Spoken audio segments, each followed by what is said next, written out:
Assalamu alaikum. I welcome you all in this beautiful session of mechanical properties of solids. And it's our lecture 2 और कल की class में हमने stress को देखा था और हमने थोड़ा सा बेसिक डेफिनेशन ऑफ स्ट्रेन उसमें देखा था और आज की क्लास में हम स्ट्रेन को देखेंगे. Then will be jumping to Hooke's law. आज की क्लास थोड़ी सी लंबी होने वाली है और फिर इलास्टिक मॉड्यूलाई और उसके बाद हम 2-3 क्वेश्चंस को देखेंगे. तो let's begin with the session. चलिए, कल हमने देखा था कि स्ट्रेन को हम डिफाइन कर सकते हैं as the ratio of change in original dimensions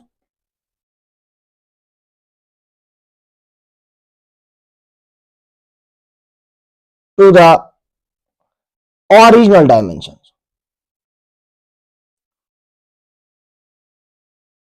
ठीक. और फिर मैंने आपको कहा था let's suppose we have a rod of length L and I'm applying a force. Let's suppose that this force is P force. Okay dear, this is P force I'm applying on this rod from both the ends and it's a tensile force. Okay, it can be compressive as well. There is no, उसमें with negative sign आ जाएगा, उसमें कुछ वैसा कुछ है नहीं. ठीक है. So तो इसमें elongation होगी. Let's suppose this length of this rod has changed by an amount delta L, and then I can write here that's L plus delta L is the change in, we can say that this is the final length of this final dimension of this rod. Okay, now what is the change? What is the change in dimension? In this case the dimension is length. That's the final dimension L plus delta L minus L. L cancel, we have delta L. Then हमने strain को कैसे define किया था? Strain is the ratio of change in dimension, that's delta L divided by original dimension. इतना हमने कल देखा था. ठीक. तो आज हम strain को थोड़ा सा आगे लेकर जाएंगे. ठीक है. We can classify strain as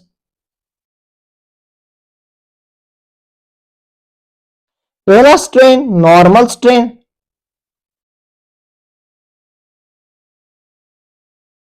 ठीक है. Is this color good? Okay, let me take another one. Let me take this one. थोड़ा सा.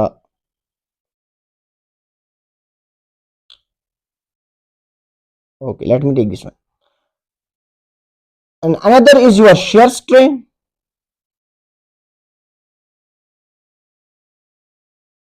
ठीक. The third one we have superficial strain.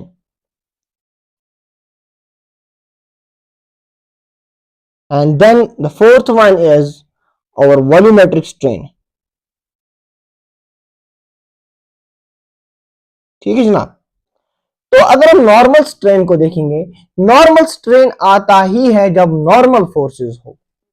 That forces are perpendicular to the cross sectional area. यानी कि tensile force हो सकता है या compressive force हो सकता है. इस हिसाब से तो लेंथ में चेंज हो सकती है ऐसे, है ना. जब लेंथ में चेंज आएंगे delta L upon L, we can call it as normal strain. Okay. Then shear strain. चलिए फिलहाल के लिए शेयर स्ट्रेन को हम यहीं पे छोड़ देते हैं, या आप ऐसे याद रख सकते हैं this is tan of phi और थीटा, और you can consider tan of theta. इसको हम अलग से लेंगे, अलग से अच्छे से डिफाइन करेंगे. ठीक है.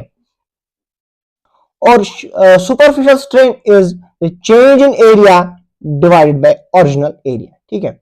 और volumetric strain is change in volume divided by original volume. ठीक है जनाब. Is it out of? Okay, let me correct it first. चलिए जी, अब ठीक भी हो गया है. चलिए जी, let's begin with this shear strain. Okay. What's this shear strain? Shear strain, most of the students को इसमें थोड़ी सी प्रॉब्लम हो जाती है शेयर स्ट्रेन में, but let's correct it this time कि आपको कुछ प्रॉब्लम ना हो। Okay, it's done now. Shear strain, देखिए जी, अगर हम एनसीईआरटी को देखेंगे, let's teach me this in my way, then I'll be coming to the NCERT, what NCERT has written about it. Okay, now let me write its definition. It is defined as the change of angle between two concentric sides or consecutive sides on the application of shear force। ठीक है जी, on the application of shear force. ठीक, चलिए जी मैं आपको समझाता हूं क्या है। Let's suppose this is a surface और मैंने इस पे एक ब्लॉक को बंद कर दिया। ठीक है, that means this surface of the block I have fixed it. Okay, now I am applying a force of P on to this surface. ठीक है, tangential to this surface. Let us take an example. मैंने ये book ली और इस book, let's take it like this, और इस book के मैंने इस साइड पे और साइड की एज पे फोर्स लगाया, that's parallel to the surface. Got it?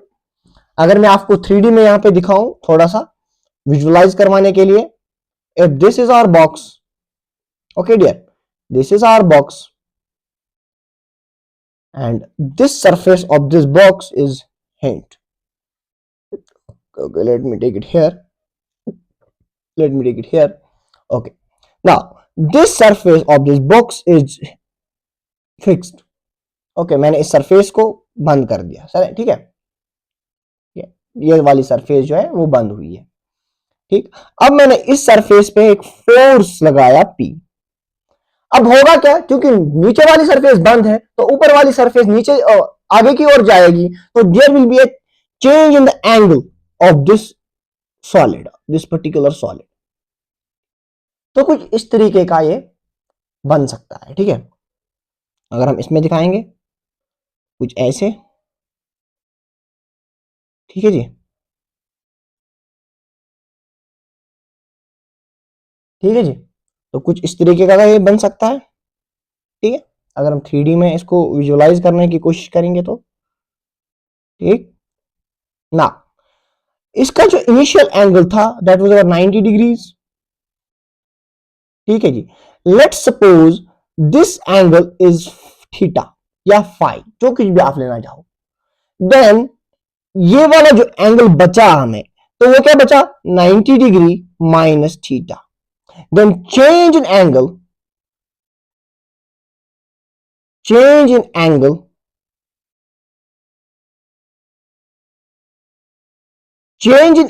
is equal to initially 90 था, चलिए फाइनली हमारे पास 90 degree minus theta, 90 degree minus theta रहा, और इनिशियली हमारे पास 90 था, तो हमारे पास इसका मैग्नीट्यूड थीटा निकल के आता है। ठीक है, you can take it final minus initial और modulus of this, not a big deal in it. ठीक है, चलिए इसका मैग्नीट्यूड हमारे पास थीटा निकल के आता है। ठीक, let suppose this the change in this what it has, जितनी डिस्टेंस इसने ऊपर निकाली, let suppose that is D delta X. Okay, and this side is our delta L. Okay dear, delta L. since theta is small, therefore tan of theta is similar as or is equal to as theta। ठीक है, ठीक है जी, तो tan of theta को हम theta लिख सकते हैं। ठीक, और theta can be written as tan of theta. It implies theta is equal to tan of theta is equal to tan of theta. इस एंगल में अगर हम देखेंगे तो इस ट्रायंगल में, सॉरी नॉट एंगल, ट्रायंगल में देखेंगे तो it's perpendicular divided by hypotenuse, perpendicular divided by base. Okay, that's your delta x upon l. तो ये हमारे पास शेयर स्ट्रेस निकाल के आ गया. मैंने आपको क्या समझाया शेयर स्ट्रेस क्या होता है? Shear stress is the change of angle between two concentric sides on the application of shear force. जब हम एक सॉलिड पे शेयर फोर्स लगाएंगे उस वजह से एंगल में कितना चेंज आ गया, that is called as shear stress. और एनसीईआरटी में आप क्या लिखा हुआ है? NCERT is defining it as the ratio of delta X upon L, which is same. उसमें हम नहीं जाएंगे, हम ये वाली डेफिनेशन इस पे रखेंगे, ठीक है, क्योंकि बहुत सारे स्टूडेंट्स को इसमें कंफ्यूजन होता है. तो इसलिए मैंने ये कल डिस्कस नहीं किया था, ताकि मैं इसमें एक अलग सा सेशन लूं ताकि स्ट्रेन थोड़ा आपको क्लियर हो जाए, ठीक है. तो फिलहाल शेयर स्ट्रेस हमारा फिलहाल के लिए क्लियर हो गया. Let's take another example. Example के लिए मैं दूसरा एक सेम सिचुएशन लेता हूं, ठीक है. Let's suppose this is a block, ठीक है, और मैंने इस टाइम इस ब्लॉक को सरफेस पे नहीं, पूरी सरफेस पे नहीं, बल्कि यहां पे फिक्स कर दिया इस पॉइंट पे. If this is point A, this is point B, this is point C और दिस इज पॉइंट डी, और इसके कॉरस्पॉन्डिंग पॉइंट्स को डैश मान लीजिए जो उस तरफ से होंगे. मैं वो नहीं दिखाना चाहता हूं फॉर मेकिंग इट कॉम्प्लेक्स, मैं सिंपल रखना चाहता हूं चीजों को, ठीक है. वरना एक you can take it as a cuboid और cube. Okay, now I am applying a shear force. Shear force is the force which is parallel to the surface area. Okay, P onto the surface. तो इससे होगा क्या बेटा? इससे होगा क्या? होगा इसमें चेंज, ठीक है. तो इसमें इस टाइम ये वाली सरफेस जो है वो फिक्स नहीं है, तो इस वजह से इस वाली सरफेस में भी चेंज आ जाएंगी, ठीक है. तो ये कुछ इस तरीके से बनेगी, ठीक है जी. Let's suppose this angle is phi 1 and this angle is phi 2. ठीक है जी. ना तो ये वाला एंगल कितना आया हमारे पास? इनिशियल एंगल था 90 डिग्रीज, इनिशियल एंगल था 90 डिग्रीज, और अब क्या आया? अब हमारे पास 90 degrees minus phi 1 plus phi 2 आया, ठीक है. तो इसमें चेंज या हम स्ट्रेन को कितना लिखेंगे? तो strain is directly equal to phi 1 plus phi 2. चलेगा. For homogeneous and isotropic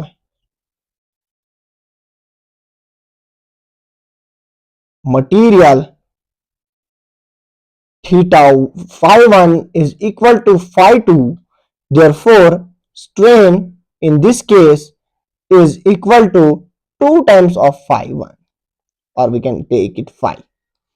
Okay dear. तो मैंने आपको कल काम दिया था, ये होमवर्क था आपका कि आप हमें होमोजीनियस और आइसोट्रॉपिक मटेरियल समझाएंगे, लेकिन अनफॉर्चुनेटली हमें कमेंट सेक्शन बंद रहा था, लेकिन फिर हमने लेट नाइट उसको ठीक किया. तो आज आप इसमें कमेंट कर दीजिए कि होमोजीनियस और आइसोट्रॉपिक मटेरियल क्या होता है, और कल अगले दिन मैं कम्युनिटी पोस्ट में इसकी डेफिनेशन डाल दूंगा, ठीक है. चलिए जी, क्या आपको शेयर स्ट्रेस, शेयर स्ट्रेन का कांसेप्ट क्लियर हुआ? क्या अगर किसी भी बॉडी में अब हमें शेयर स्ट्रेन निकालना हो तो क्या हम निकाल सकते हैं? चलिए ठीक है, थैंक यू, थैंक यू. अगर आप निकाल सकते हैं तो बढ़िया है. चलिए, नाउ हुक्स लॉ पे जाने से पहले मैं कुछ और यहां पे डिस्कस करना चाहता हूं, विच इज वेरी इंपॉर्टेंट. चलिए जी, वो will discuss about volumetric strain. Volumetric strain, we'll discuss about volumetric strain. मैंने आपको डेफिनेशन स्टार्टिंग में बोला कि volumetric strain is the change in volume with respect to the original volume. ठीक है, इसको समझाने के लिए मैं एक ब्लॉक लेता हूं. Let me consider a block. Let's say it's a cuboid. Let's say it's a cuboid. Okay, it's a cuboid. ठीक, मैंने एक क्यूबाइड को लिया. ठीक है बेटा, और लेट्स कंसिडर कि मैंने इसको फ्लूइड में डिप किया. मैंने इसको इमर्ज किया फ्लूइड में. ठीक है, ये पूरी बॉडी फ्लूइड में है. ठीक बेटा, पूरी बॉडी फ्लूइड में. और फ्लूइड क्या करेगी बेटा? फ्लूइड लगाएगी इस पे प्रेशर. फ्लूइड लगाएगी बेटा इस पे प्रेशर. पास्कल्स लॉ में आपने पढ़ा होगा बेटा कि फ्लूइड इस पे हर तरह से प्रेशर लगाएगी. प्रेशर की वजह से क्या होगा? ये कंट्रैक्ट होगा, यानी कि इसमें चेंज इन वॉल्यूम हो जाएगा बेटे. अगर इसके अंदर का प्रेशर पी नॉट, बाहर के प्रेशर लेट्स से P1, अगर इसके अंदर का प्रेशर ज्यादा हुआ एज कंपेयर टू P1 तो ये फूल जाएगा बेटा. तो यानी इसमें जो चेंज इन फाइनल वॉल्यूम होगा वो ग्रेटर देन इनिशियल वॉल्यूम होगा. अगर P नॉट कम हुआ as compare to P1 then it will contract. तो इसमें P इनिशियल जो इसमें P फाइनल है वो P इनिशियल से कम होगा. ठीक है बेटा, क्या आपको बात समझ में आई? इसके लिए चलिए, जब मैं इसको किस में डिप करूंगा बेटा? फ्लूइड में. तो फ्लूइड इस पे लगाएगी फोर्स. फ्लूइड जब इस पे फोर्स लगाएगी तो इसके डायमेंशंस कम हो जाएंगे, तो इसकी वॉल्यूम भी लेट्स से कम हो जाएगा. Let's take this one case. Okay, तो कम हो जाएगी. ठीक है, तो मुझे निकालना है इसका वॉल्यूमेट्रिक स्ट्रेन. तो इसमें मुझे आपको बोला है नेट, हमें बोल दीजिए कि इसमें वॉल्यूम कितना चेंज हो. तो मेरे बेटे, क्या मैं लिख सकता हूं volume of cuboid is equal to length multiplied by breadth multiplied by height? बेटे क्या मैं ये लिख सकता हूं? शाबाश. तो let's take log on both sides. That's log of v is equal to log of l into B into H. ठीक है बेटे, तो मैं एक फॉर्मूला यहां इस्तेमाल करूंगा. That's log of A B is equal to log of A plus log of B. ठीक है बेटे, तो मैं लिखूंगा log of v is equal to log of l plus log of b plus log of h. मुझे बेटे calculate क्या करना है? मुझे इसमें कैलकुलेट करना है स्ट्रेन कितना आया है जब मैंने इसको फ्लूइड में डिप किया.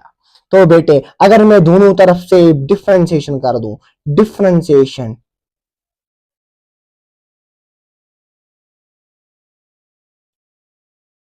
Differentiation on both the sides, तो क्या आएगा बेटा? लेट्स डी बाई किसी भी वेरिएबल के साथ हम लेट्स से हमने इसमें डिफरेंशिएशन जब अप्लाई की तो मेरे पास मिला क्या? That's D V upon V is equal with respect to any variable आप ले लीजिए, क्योंकि सारे वेरिएबल्स फिर कटेंगे नीचे, है ना, दोनों तरफ से ले रहे हो. तो लॉग की डिफरेंशिएशन 1/v और इसकी internal differentiation dv. Let me clear this concept here. Let's take differentiation with respect to x. Let's say with respect to x कोई भी वेरिएबल लेते हैं x. ठीक है, तो मैं क्या लिख सकता हूं यहाँ पे? That's log d by dx into log of b is equal to d by dx into log of l plus d by dx into log of b plus d by dx into log of h. ठीक है बेटे, तो d d d d cancel हो गया, या मैं यहां पे कैंसिल ना करके मैं लिख सकता हूं log ऑफ v की differentiation that's 1/v into internal differentiation that's dv by dx is equal to 1/l into dl upon dl upon dx plus 1/b into db upon b dx plus 1/h into dh upon x. ठीक है, तो ये वाली और ये वाली term cancel हो गई. तो मैं लिख सकता हूं dv upon v is equal to db upon b plus dh upon h plus dl upon l. क्या बेटा मैं इस डायरेक्शन में इसको x लूं, इस डायरेक्शन में y और इस डायरेक्शन में z मान के चलता हूं. Late suppose this is your L, this is your H and this is your B. तो मैं लिख सकता हूं strain in volumetric strain is nothing but normal strain in x direction plus y direction plus z direction. क्या आपको इतनी बात समझ में आ गई? क्या अगर आपको कल को क्वेश्चन होगा बेटा कि हमें हमने आप हमें ढूंढ के दीजिए स्ट्रेन या volumetric strain of A cube, क्या आपको निकालना आएगा? चलिए जी, अगर दूसरी एग्जाम्पल में इसी पे लूं, अगर मैं एक सिलेंडर को अगर मैं एक सिलेंडर को बेटा अगर मैं एक सिलेंडर को of length L and diameter D, small d लेते हैं, of length L and diameter D को फ्लूइड में डिप करूं तो क्या आप उसका वॉल्यूमेट्रिक स्ट्रेन कैलकुलेट कर सकते हो? कैसे करेंगे बेटा? That's your area is equal to pi by 4 d square multiplied by L. ठीक है बेटा, sorry not area, volume is equal to pi by 4 d square multiplied by L. तो दोनों तरफ से इसके लॉग लेंगे. That's log of v is equal to log of pi by 4 plus 2 times, चलिए यहां पे मैं ऐसे ही लेता हूं d square plus log of L. ठीक है, तो एक फॉर्मूला और एक याद रख लीजिए, that's log of a raised to power n is equal to n times log of a. ठीक है जी, तो दोनों तरफ से फिर से डिफरेंशिएशन, तो हमारे पास क्या बचेगा, dv upon v is equal to constant की डिफरेंशिएशन 0. ठीक है, कांस्टेंट की डिफरेंशिएशन 0 बेटा. ठीक है, और यहां पे क्या आएगा 2 dv upon v plus dl upon l. ठीक है, तो मैं कह सकता हूं इसमें जो स्ट्रेन आया वह क्या है, आउट ऑफ, चलिए इसमें जो स्ट्रेन आया is equal to 2 times of circumferential strain, that's strain in the circumference, so 2 times circumferential strain plus normal strain, okay, और longitudinal strain. क्या इतना क्लियर आपको हो गया बेटा? क्या मेरे बेटे आपको इतना क्लियर हो गया? अगर बेटा आपको इतना क्लियर हो गया तो हम आगे चलते हैं. तो बेटा हम आगे चलते हैं.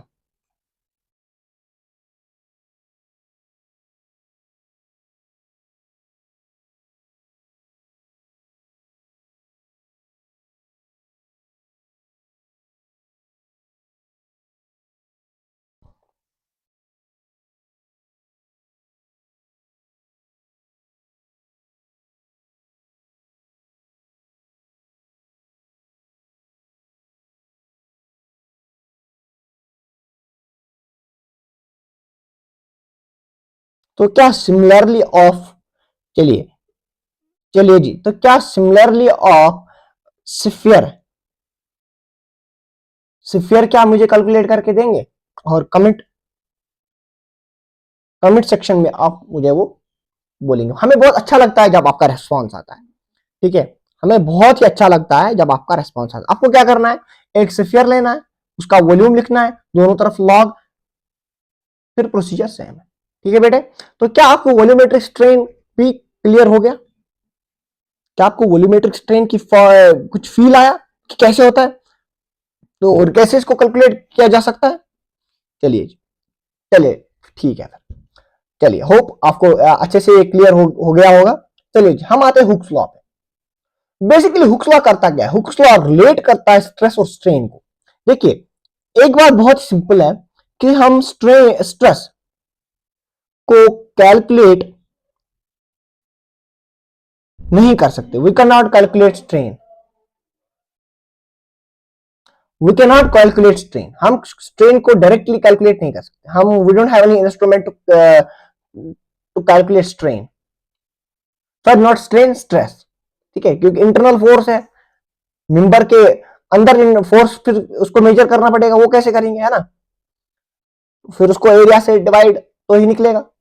तो स्ट्रेन हम कैलकुलेट कर सकते हैं क्योंकि चेंज हो रही है लेंथ में, स्ट्रेन को हम कैलकुलेट कर सकते हैं क्योंकि लेंथ में चेंज हो रही है ना, लेंथ में चेंज हो रही है, तो उसको मैनिपुलेट करके हम अगर स्ट्रेस तक किसी तरीके से पहुंचे तो हुक्स लॉ वो रिलेशन हमें देता है। Hooke's law gives us basically the relation between stress and strain. Hooke's law क्या कहता है कि इलास्टिक लिमिट तक, फिलहाल आप याद रखेंगे इलास्टिक लिमिट, और हम स्ट्रेस स्ट्रेन कर्व में इसको डिस्कस करेंगे, फिलहाल नहीं,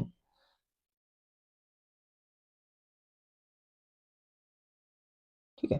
थोड़ा सा अगर मैं आपको बोलूं, इलास्टिक लिमिट वो लिमिट होता है जब तक अगर मैं स्ट्रेस अप्लाई करूं स्ट्रेन डायरेक्टली प्रोपोर्शनल होगा, और उसके बाद नहीं होगा, ठीक है। फिलहाल आप रहने दीजिए इसको, आप सिर्फ याद रखिए कि इलास्टिक लिमिट तक ये वैलिड है, उसके बाद नहीं, ठीक है। हुक्स लॉ क्या कहता है कि stress is directly proportional to strain, ठीक है बेटे। हुक्स लॉ कहता है कि stress is directly proportional to strain, ठीक, बहुत ही बढ़िया, ठीक है, बहुत ही बढ़िया।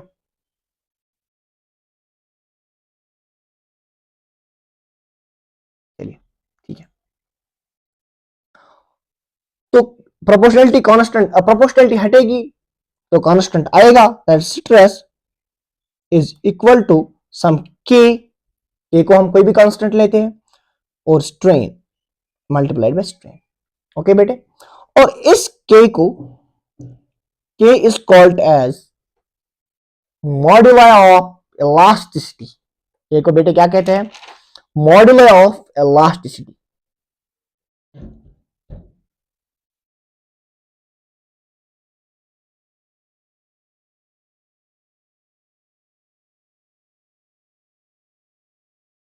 ठीक है बेटे।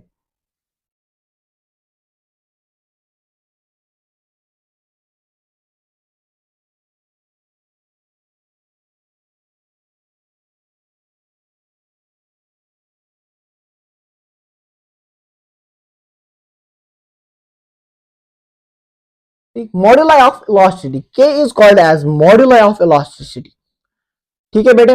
और हमारे हमने स्टडी किया कि डिफरेंट टाइप्स ऑफ स्ट्रेस कैसे आते हैं, डिफरेंट टाइप्स ऑफ स्ट्रेन कैसे आते हैं, और इसी तरीके से हमारे पास के की वैल्यू भी डिफरेंट डिफरेंट आती है। तो लेट्स बिगिन। तो आप एक सिंपल सी इक्वेशन यहां पे याद रखेंगे, सिग्मा इज इक्वल टू के टाइम्स ऑफ एप्सिलॉन, ठीक है, valid till elastic limit, elastic limit तक ही वैलिड है, उसके बाद ये वैलिड नहीं है बेटे। चलिए जी, पहला आता है हमारे पास यंग्स मॉड्यूलाई। और क्या होता है यंग्स मॉड्यूलाई, चलिए चलिए जी जरा देखिए, यंग्स मॉड्यूलाई होता है अगर हमने एक रॉड ली, ठीक है बेटे, हमने एक रॉड ली, उस पर नॉर्मल फोर्सेस अप्लाई किए पी, और सेम रॉड ली, उस पर मैंने नॉर्मल ही लेकिन कंप्रेसिव फोर्सेस अप्लाई किए, दोनों केसेस में, ठीक है, चाहे कंप्रेसिव चाहे टेंसाइल। देन द कांस्टेंट जो हमने के लिखा, इसको उस टाइम नाम आ जाता है बेटे Young's modulus, and is written as Y. और यंग्स मॉड्यूलस हम लिख सकते हैं sigma is equal to K epsilon, ये तो हमने हुक्स लॉ पढ़ा था, और के को रिप्लेस करके गामा डाल देंगे, उसको हम यंग्स मॉड्यूलस कहते हैं। और एप्सिलॉन हमने इस केस में डेल्टा एल अपॉन एल लिखा था बेटे, तो मैं लिख सकता हूं सिग्मा के बदले P over A is equal to gamma times delta L upon L. तो मैं लिख सकता हूं P L upon A delta L is equal to Young's modulus. क्या बेटे इतना आपको समझ में आ गया है ना, क्या आपको इतना समझ में आ गया, ठीक है बेटे, क्या आपको इतना समझ में आ गया। तो मैं यहां पे एक रिलेशन कह सकता हूं कि gamma is inversely proportional to change in length. देखिए अब जितना हाई गामा होगा, यानी कि जितना ज्यादा मटेरियल का यंग्स मॉडुलस होगा, उतना कम उसकी लेंथ में चेंज आ जाएगा विथ अ कांस्टेंट फोर्स। मतलब अगर हमें किसी मटेरियल में गामा y1 दिया होगा, ठीक है, चलिए मैं आपको ऐसे समझाता हूं। एक मटेरियल में लेंथ को चेंज करने के लिए गामा बड़ा ही इंपॉर्टेंट है, ठीक है, इसका यंग्स मॉड्यूलस बड़ा ही है। जिसका जितना ज्यादा गामा, वो उतना टफ होगा उसमें चेंज इन लेंथ करने के लिए, उसमें हमें ज्यादा फोर्स लगेंगे गामा को, सॉरी, लेंथ को चेंज करने के लिए, है ना। समझ में आई बात? जितना ज्यादा गामा, उतना ज्यादा फोर्स रिक्वायर्ड है चेंज करने के लिए। तो आपको बात समझ में आ गई?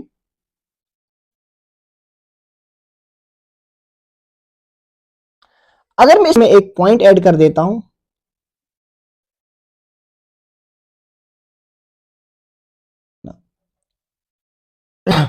चलिए यहां पे मैं एक पॉइंट ऐड कर देता हूं कि the magnitude of strain produced is same whether whether the stress is tensile or compressive। ठीक है बेटे, the magnitude of strain produced is same whether, देखिए दोनों केसेस में सेम ही होगा, है ना, दोनों केसेस में सेम ही, चाहे आप कंप्रेसिव लोड लगाए चाहे आप। तो यंग्स मॉड्यूलस को हम कैसे डिफाइन कर सकते हैं? तो Young's modulus can be defined as sigma by epsilon, that's your normal stress by normal strain. Normally था क्या वो? ठीक है बेटे, तो इस पे हमारे पास एक क्वेश्चन है, ठीक, 3 पार्ट है इस क्वेश्चन के, बड़ा ही इजी क्वेश्चन है, एनसीईआरटी का इंटेक्स्ट क्वेश्चन है ये, और बहुत ही इजी है। ठीक है बेटे, चलिए जी। A structural steel rod has a radius 10 mm and a length 1 metre. 100 kilo newton force, 100 kilo newton force stretch it along its length. ठीक, हमें कैलकुलेट करना है stress, elongation of the rod और स्ट्रेन ऑन द रॉड, और हमें Young's modulus दिया हुआ है इतना। ठीक है, हम इस रॉड को ऐसे कंसीडर करेंगे फॉर आवर विजुअलाइजेशन। ठीक है, let's suppose this is from fixed from one side and we are applying a load of 100 kilo Newton onto this rod। ठीक है बेटे, तो पहली बात कि वहीं से हमें दिया गया है L की वैल्यू हमें वहीं से दी गई है, दैट्स 1.0 मीटर। ठीक है, मीटर, ठीक, और रेडियस की वैल्यू हमें वहां से दी हुई है, कितनी है वो? 10 mm। तो अगर मैं एरिया कैलकुलेट कर दूं, area is equal to pi R square, that's pi multiplied by R square, that's 10 into 10 raised power minus 2 का होल स्क्वायर। ठीक है, तो हमारे पास एरिया आके निकल के आ जाएगा इन मीटर्स। ठीक है, हमारे पास एरिया निकल के आ जाएगा इन मीटर्स। ठीक, ये हमारा अप्रोच रहेगा कैसे करेंगे। ठीक है, तो हम डायरेक्टली नाउ अब स्ट्रेस को कैलकुलेट कर सकते हैं। Stress is equal to P और A, that's your 100 kilonewton into 10 raised to power 3 divided by area pi into 10 into 10 raised to power minus 2 का होल स्क्वायर। ठीक, तो हमारे पास यहाँ पे सिग्मा निकल के आ जाएगा। ठीक, अब जब हमने दो चीजें कैलकुलेट कर दी, देखिए अब आपको सिर्फ वैल्यूज में यहाँ पे कैलकुलेट नहीं कर रहा हूं, वो काम मैं आप पे छोड़ रहा हूं। ठीक है, चलिए अब हमने सिग्मा निकाल लिया। ठीक, अब हमें हुक्स लॉ एक रिलेशन पता है कि हुक्स लॉ बोलता है कि sigma is equal to gamma times of epsilon. ठीक है, यंग्स मॉडुलस दिया है, सिग्मा निकाला हमने। अब हम स्ट्रेन को अगर लिखेंगे delta L over L, Young's modulus हमें पता है, स्ट्रेन पता है, क्या हम डेल्टा एल निकाल सकते हैं यहां से? चलिए ये काम भी आप पे मैं छोड़ देता हूं। तो डेल्टा एल आपने निकाल लिया। जब आपने यहां से डेल्टा एल निकाल लिया तो स्ट्रेन लिख सकते हैं आप डेल्टा एल और एल, ठीक है। तो आपको स्ट्रेन की वैल्यू पता चलेगी। क्या आपको ग्राफ समझ में आया हम कहां से जा रहे हैं? हम आपको एक फ्लो चार्ट समझ में आ गया न्यूमेरिकल हमने कैसे किया, स्टेप बाय स्टेप। पहले हमने स्ट्रेस निकाला, स्ट्रेस कैसे निकाला, फोर्स और एरिया, एरिया में हमें रेडियस दिया हुआ था, ठीक है, निकाल लिया हमने स्ट्रेस। उसके बाद हमने हुक्स लॉ का इस्तेमाल करके चेंज इन लेंथ निकाला, और चेंज इन लेंथ को हमने ओरिजिनल डेफिनेशन ऑफ स्ट्रेन में डाल दिया, और वहां से हमें स्ट्रेन निकल के आ गया, ठीक है। चलिए जी, चलिए जी, फिलहाल हम इस क्वेश्चन को रहने देते हैं, हम इसको एंड में लेते हैं। इसके बाद हमारे पास आता है शेयर मॉड्यूलस, ठीक है जी। शेयर स्ट्रेस को हमने डिस्कस किया, शेयर स्ट्रेन को हमने डिस्कस किया, ठीक है। नाउ शेयर मॉड्यूलस किसे कहते हैं? Share modulus is basically the constant, it's constant. जैसे यंग्स मॉड्यूलस हमारे पास कांस्टेंट था, ठीक है। हमने डिस्कस किया था सिग्मा इज इक्वल टू के टाइम्स ऑफ एप्सिलॉन, और के को हमने मॉड्यूल ऑफ इलास्टिसिटी बोला था, ठीक है। नाउ अगर हमारे पास ये सिग्मा, अब शेयर स्ट्रेस आएगा जिसको हम टाउ से डिनोट करते हैं, और ये स्ट्रेन हमारे पास शेयर स्ट्रेन निकल आता है, तो उस टाइम पे जो हम मॉड्यूलस इस्तेमाल करते हैं that's called as shear modulus and is represented as G. It means that it is the ratio of shear stress upon shear strain. तो जी को हम ऐसे भी लिख सकते हैं, G is equal to tau one epsilon, है ना, ठीक। तो जी कैसे हम लिख सकते हैं, टाउ के बदले पी ओवर ए, तो पी ओवर ए, एप्सिलॉन के बदले शेयर स्ट्रेस में हमने डिस्कस किया था delta L over L, sorry delta X over L, और जिसको मैंने फाई या थीटा कहा था, ठीक है। चलिए जी, तो हम यहां पे ऐसे डेल्टा एक्स बाय एल लिख सकते हैं, तो वो हमारे पास आएगा P by A delta X L, जो मैं ऐसे भी लिख सकता हूं P by A phi. Phi is the change in angle. क्या आपको इतनी बात समझ में आ गई? That's G can be written as P by A phi, ठीक है बेटे। चलिए जी आगे, चलिए जी, ये हमारे पास एक न्यूमेरिकल है, बहुत ही इजी सा एक न्यूमेरिकल है। A square lead slab of side 50 centimeter and thickness 10 centimeter is subjected to a shear force of 9 into 10 raised to power 4 Newton. The lower edge is riveted to the floor. How much will the upper edge be displaced? हमें निकालना है अपर as कितनी displace होगी। बहुत ही simple सा equation है।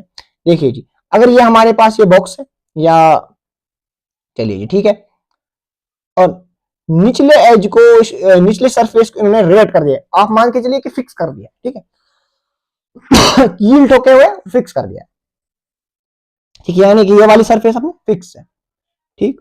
और इसकी जो थिकनेस है, thickness this one, thickness is और 50 सेंटीमीटर, और इसकी जो हाइट है that's our 10 centimetre, sorry this is और 10 सेंटीमीटर थिकनेस, और इसकी हाइट 50 सेंटीमीटर, ठीक है। अब इस पे एक शेयर फोर्स आ रहा है, और शेयर फोर्स का वैल्यू है 9.0 into 10 to the power of 4 newton, ठीक। तो आप फिलहाल मुझे कैलकुलेट करके दीजिए शेयर स्ट्रेस टाउ, वो किसके बराबर होगा, पी और ए, ठीक है। That's 9.0 into 10 raise to power 4 divided by A is 9.0 into 10 raise to power 4 multiplied by sorry that's 50, ठीक है, into 10 raise to power of -2, ठीक है, multiplied by 10 into 10 raise to power of -2।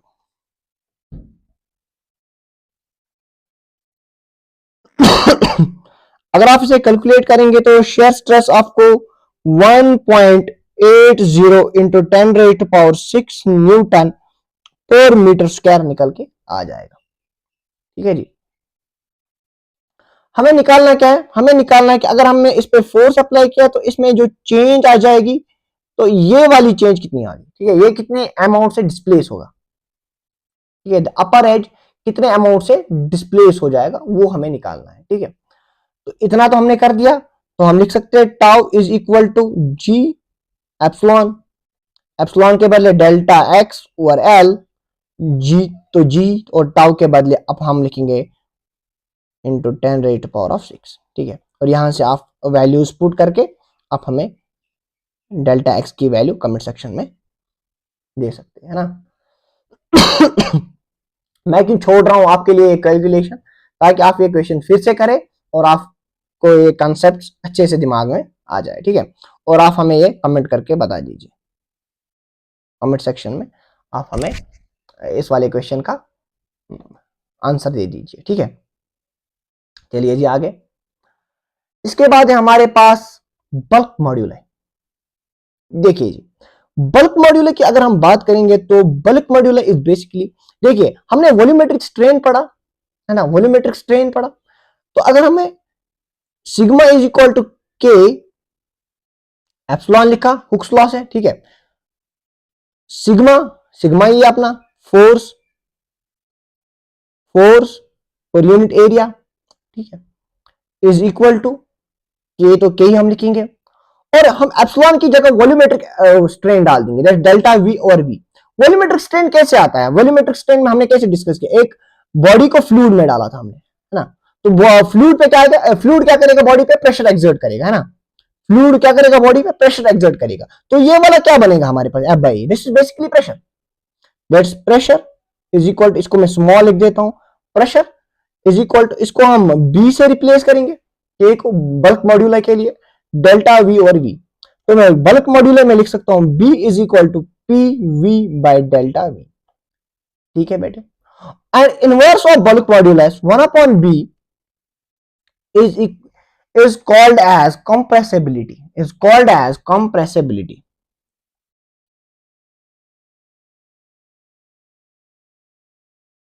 ठीक है बेटे, इसको हम कंप्रेसिबिलिटी के नाम से भी कहते हैं, ठीक है जी। चलिए जी आगे, चलिए इस पे हम एक क्वेश्चन करते थे। देखिए, the average depth of Indian ocean is about 3000 metres, calculate the fractional compression, ठीक है। ये हमारे पास लेट्स से इंडियन ओशन है, ठीक है, ठीक है बेटे, let's suppose this is our Indian ocean, ठीक। उसके बाद इज अबाउट, अच्छा यहां वहां से दी हुई है कि हाइट उसकी, ठीक है। तो लेट्स से कि यहां से लेकर यहां तक, इसके बेड तक 3000 मीटर्स की हाइट है, ठीक है। फिलहाल अच्छा, कैलकुलेट द फ्रैक्शन, हमने, आप मान के चलिए कि यहां पे हमने कुछ चीज रख ली। हमने यहां पे कुछ बॉल रख दी या कोई चीज रख दी, ठीक है। हमें यह कहना है कि इसमें जो डेल्टा वी और वी का रेशो है वो कितना आएगा, ठीक है। तो फॉर्मूला तो फिलहाल यही इस्तेमाल होगी ना, फॉर्मूला तो यही वाली इस्तेमाल होगी। कैसे, फॉर्मूला तो इस्तेमाल होगी that's sigma is equal to G, sorry B delta V और वी। सिग्मा प्रेशर है यहां पे, ठीक है। और बल्क मॉड्यूलस वहीं से दिया हुआ है, bulk modulus of the water. और डेल्टा वी और V by, delta V by V का रेशो हमें कैलकुलेट करना है। तो प्रेशर हम कैसे निकालेंगे, ये थोड़ा सा मिक्सड कंसेप्ट यहां पे है, ठीक है। अगर हम यहां पे एटमॉस्फेयर का प्रेशर मान के चलें 1 atm, ठीक है जी, 1 atm, ठीक। तो इससे नीचे कितना प्रेशर होगा, आपने फ्लूइड मैकेनिक्स में पढ़ा होगा, this pressure is equal to rho G into H. Rho is the density of the water, अगर सारा ऐसा यूनिट में आप 1000 लिख लीजिए, और जी की वैल्यू हमें 10 दी हुई है और हाइट 3000 है। तो 1 2 3 4 5 6 7, 3 इंटू 10⁻⁷ न्यूटन पर मीटर स्क्वायर का प्रेशर हमारे पास आ जाएगा, ठीक है बेटे। तो प्रेशर निकाल लिया हमने, तो 3 इंटू 10⁻⁷ डिवाइडेड बाई बी, बी की वैल्यू वहीं से 2.2 इंटू 10⁻⁹, तो हमें डेल्टा वी और वी की वैल्यू निकल के आ गई, है ना। कैलकुलेशन आप कर दीजिए। चलिए जी आगे, चलिए जी, ये वाला क्वेश्चन बहुत ही इंपॉर्टेंट होने वाला है, इस पे, इसी पे जेई में क्वेश्चन पूछा गया जो कि हम एंड में लेंगे, थोड़ा सा डिफरेंट था लेकिन कंसेप्ट यही था। तो आप पूरी कंसंट्रेशन के साथ इस क्वेश्चन को देखेंगे। A wire is made by two wires of same material but different cross section A and 2A, ठीक है, and same length L in series. If a tensile force F is applied, what is the total elongation of the composite wire? ठीक है जनाब, चलिए जी देखिए, for an example ये एक wire है, ठीक है, फॉर एन एग्जाम्पल हमने दो वायर्स को लिया, let's say this is one wire और this is your second wire, ठीक है बेटे, इसको मैं ऐसे भी दिखा सकता हूं, this is your one wire और यहां पे दूसरी वायर है, ठीक है बेटे, let's say that this is of material, this is the cross section 2A, चलिए इसको हम रेड से लिख देते हैं, क्रॉस सेक्शन 2A और इसकी लेंथ L उन्होंने वहीं से दी हुई है, ठीक है बेटे, और अगर हम यहां पे देखेंगे तो इसकी भी लेंथ L ही है और सिर्फ क्रॉस सेक्शनल एरिया A है, ठीक है बेटे, हमें बोलना है कि इसमें अगर हम फोर्स अप्लाई करेंगे F, ठीक है, फोर्स अप्लाई करेंगे F, तो इसमें एलोंगेशन कितनी होगी।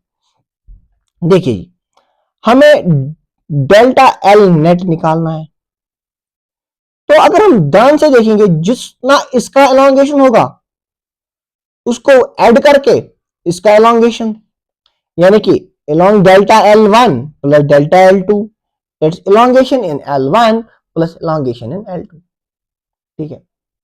देखिए हमने अभी अभी रिलेशन पढ़ी, P अगर हम सिग्मा बराबर कर दे यंग्स मॉड्यूलाई, ठीक है, या कोई सा भी चलो यंग्स मॉड्यूलाई डेल्टा L और L, ठीक है, यहाँ पे फोर्स के बदले हम P के बदले F या P ही मान के चलिए, force by area is equal to gamma delta L और L, ठीक है, एक मटेरियल के लिए मैं बात कर रहा हूं, तो मैं लिख सकता हूं कि PL by A gamma is equal to delta L, ठीक है, ठीक, फोर्स दोनों में सेम है तो मैं लिख सकता हूं यहाँ पे PL बाय A के पहले वाले में एरिया 2A और गामा सेम मटेरियल की है तो गामा भी सेम ही रहेगा, ठीक है, तो मटेरियल पे ही गामा जो प्रॉपर्टी है दैट्स मटेरियल प्रॉपर्टी, ठीक है, प्लस दूसरे में P, इसमें भी एरिया सेम लेंथ सेम, तो एरिया इसमें A है, A ही रख देते और गामा भी, ठीक है जनाब, तो क्या आएगा हमारे पास 3PL बाय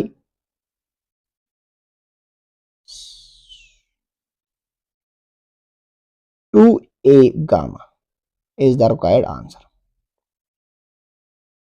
क्या आपको समझ में बात आई? हमने इस क्वेश्चन में किया क्या, हमने इस क्वेश्चन में पहले एक सेक्शन में चेंज इन लेंथ देखा। देखिए सेक्शन कब होता है, सेक्शन होता है जब हमारे पास मटेरियल डिफरेंट हो या एरिया डिफरेंट हो, है ना, या अगर अंदर में कुछ फोर्सेस, वो तो आपका केस होगा नहीं, ठीक है, तो हमने क्या किया, हमने पहले एक में लेंथ की चेंज देखी, फिर दूसरे वाले में लेंथ की चेंज देखी। लेंथ की चेंज हमने कैसे डिराइव की, delta L is equal to P L by A gamma, ठीक है, उस हिसाब से हमने इसमें पुट करके ये इस ही सेम कॉन्सेप्ट पे हमारे पास एक क्वेश्चन है ये वाला, जो कि मेंस 2019 में अप्रैल के सेकंड सेशन में आया था। In an experiment brass and steel wire of length 1 metre each with a cross sectional 1 mm square are used. The wire are connected in series and one end of the combined wire is connected to a rigid support and the other is subjected to elongation. The stress required to produce a net elongation of 0.2 mm is. हमें इसमें stress basically calculate करना था, लेकिन concept यही था।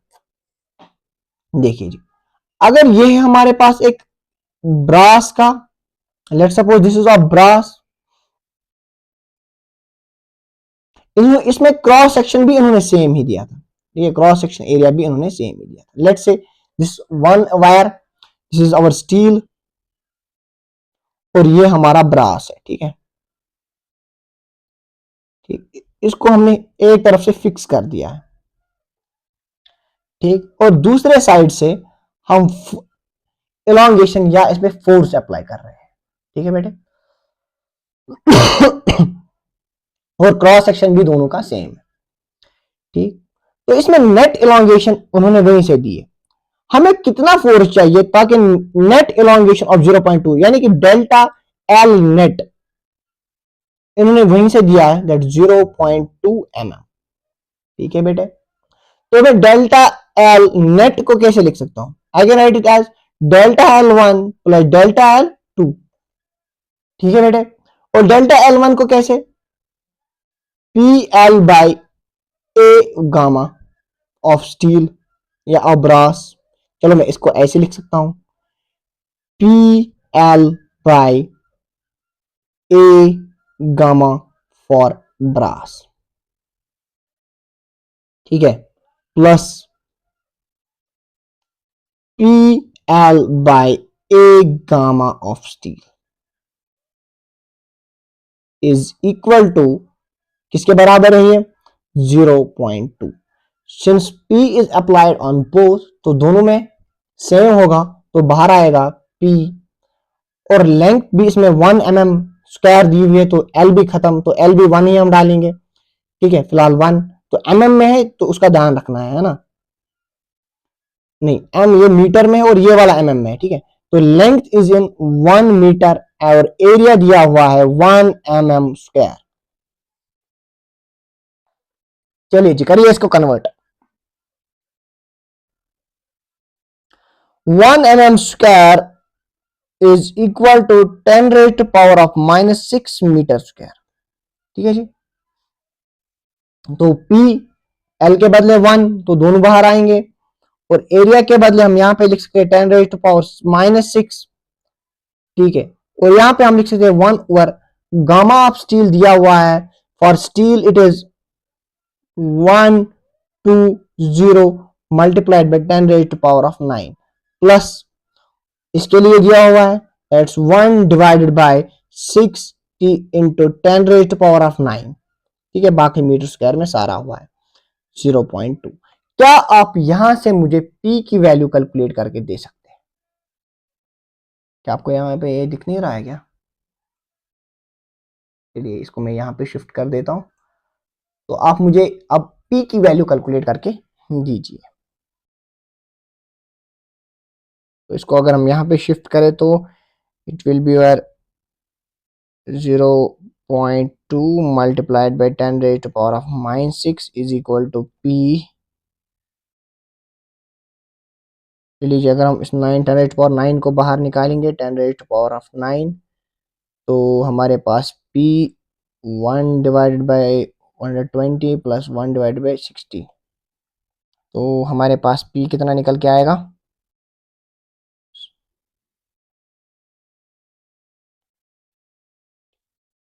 चलिए जी इसकी value जो है, तो हमारे पास यहाँ पे मैं अगर P की वैल्यू लिखूं, then P is equal to, इधर मैं लिख देता हूँ, P is equal to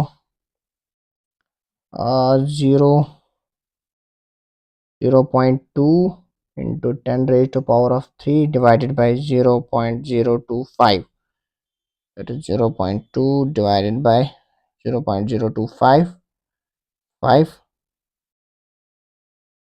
P की वैल्यू हमें हमारे पास 8 इंटू 10 रेज टू पावर 3 निकल के आ गई, ठीक है, सिंपल सी कैलकुलेशन थी, कॉन्सेप्ट वो था, ठीक है, ठीक है।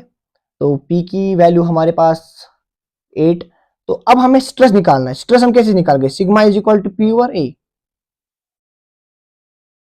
ठीक है, that sigma is equal to 8 into 10 raise to power of 3, sorry 10 raise to power of 3 divided by कितना है ये भैया, that's 10 raise to power of -6, तो ऊपर जाएगा तो कितना आएगा ये, है ना, मीटर स्क्वायर दिया हुआ है, तो sigma is equal to your 8 into 10 raise to power of minus 9, sorry 9, ठीक है। तो ये वाला वैल्यू है, ठीक। तो इसमें थोड़ा सा इनको गड़बड़ हुआ था बुक वालों को, तो पीछे उन्होंने मैंने आंसर भी चेक किया इसका, तो ये वाला इसका आंसर है, ठीक है। इसका ये वाला आंसर मैच नहीं हो रहा है, ठीक है यहाँ तक। चलिए जी, हमने क्या किया, हमने नेट एलोंगेशन से इसका ये निकाल लिया, ठीक। चलेगा क्या आपको? चलिए ठीक है, चलिए। अच्छा, ये वाला क्वेश्चन आप मेरे लिए कर दीजिए। A Young's modulus of two wires A and B are in the ratio 7:4, where A is 2 meter long and has a radius R, where B is 1.5 meters long and has a radius 2 mm. ठीक है। If the two wires stretch by the same length for a given load, then the value of R is। देखिए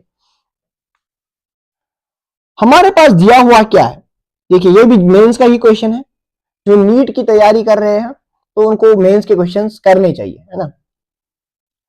तो देखिए हमारे पास एक wire है ए, let's suppose, और ये है वायर बी, ठीक। Let's me take in another colour ताकि आपको थोड़ा सा विजुअलाइज हो।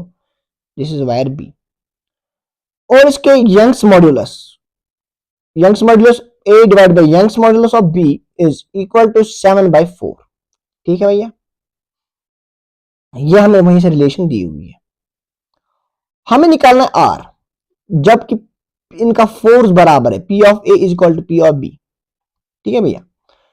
तो मैं यंग्स मॉड्यूलस ऑफ ए अगर लिखूं तो कैसे लिखूं, let's P delta L, sorry P L by A delta L, ठीक है। और ये अगर बी की लिखूं तो कैसे, P L by A delta L. तो यहाँ पे ए कितना आएगा भैया, पी एल बाई ए के बदले, तो यहाँ पे लेंथ दी हुई है पहले, length of A is 2 metre, तो let me take it as 2, और एरिया इसमें कितना निकलेगा, पाई आर स्क्वायर, ठीक है, into delta l. So same two wire stretch by the same length, तो डेल्टा एल भी सेम ही रहेगा। तो वाई भी कितना, इट्स पी एल के बदले यहाँ पे